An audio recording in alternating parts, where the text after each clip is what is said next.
Hello student, हम लोग spring constant को समझते हैं, उस पर न्यूमेरिकल आता है।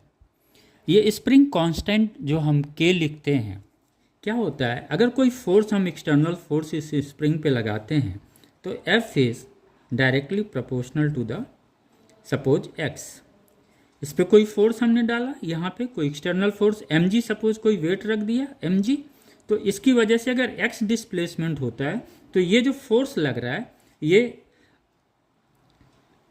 एम जी अगर फोर्स इस पे लग रहा है इधर, तो इधर अपोजिट डायरेक्शन में भी क्या होगा, इसी फोर्स को हम रीस्टोरिंग फोर्स कह सकते हैं, जो स्प्रिंग को फिर से अपने, अगर ये हम एम जी हटा देंगे तो स्प्रिंग फिर अपने पुराने शेप में चला जाएगा।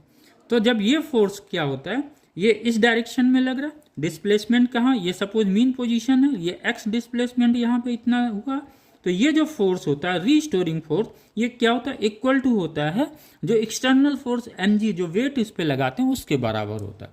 यानी F is directly proportional to the displacement from the mean positions. अगर ये एक्स है तो ये, लेकिन डायरेक्शंस में आ जाता है। एक चीज़ हमेशा बच्चों ने याद रखिएगा, ये क्या होता है, जब इसको हम छोड़ेंगे तो ये सिंपल हार्मोनिक मोशन करता है। और एक चीज़ बहुत कंफ्यूज आप लोग रहते हैं, इसको आज बिल्कुल दूर कर दीजिएगा। ये जो सपोज ये मीन पोजीशंस है, राइट, स्प्रिंग पे अगर कोई वेट नहीं था तो जो ये पोजीशंस आई थी वो इसकी मीन पोजीशंस है। क्लियर हो गया। और जब ये डिस्प्लेसमेंट जब हम इधर करते हैं तो ये क्या करता है, away from the mean positions जाता है।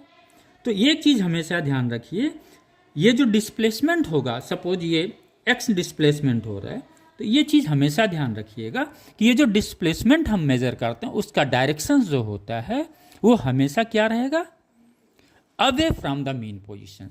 ये बेशक मीन पोजीशन से चाहे इस डायरेक्शन में जाए, चाहे यहां से वो मीन पोजीशंस के डायरेक्शंस में आए, लेकिन जब हम कंसीडर करेंगे डिस्प्लेसमेंट का डायरेक्शन तो हमेशा क्या करेंगे, away from the mean position. बेशक पार्टिकल अवे जा रही है या टुवर्ड्स द मीन पोजीशन आ रही है, लेकिन जो डायरेक्शन होगा डिस्प्लेसमेंट का वो हमेशा हमेशा away from the mean position होगा। तभी तो हम लोग लिखते हैं, ये एफ जो होता है ये माइनस में क्यों लिखा जाता है, ये this one is the minus. इसका मतलब ये शो कर रहा है कि ये जो डिस्प्लेसमेंट के अपोजिट डायरेक्शंस में ये फोर्स लग रहा है, ये फोर्स क्या है, रीस्टोरिंग फोर्स है, ये हमेशा मीन पोजीशंस के डायरेक्शंस में रहेगा, राइट। ये जो फोर्स है ये इसका डायरेक्शंस क्या होगा, mean positions, towards the mean positions होगा, और डिस्प्लेसमेंट का direction always away from the mean positions होगा। बहुत की पॉइंट है स्टूडेंट को न्यूमेरिकल्स के पॉइंट ऑफ व्यू से। Thank you.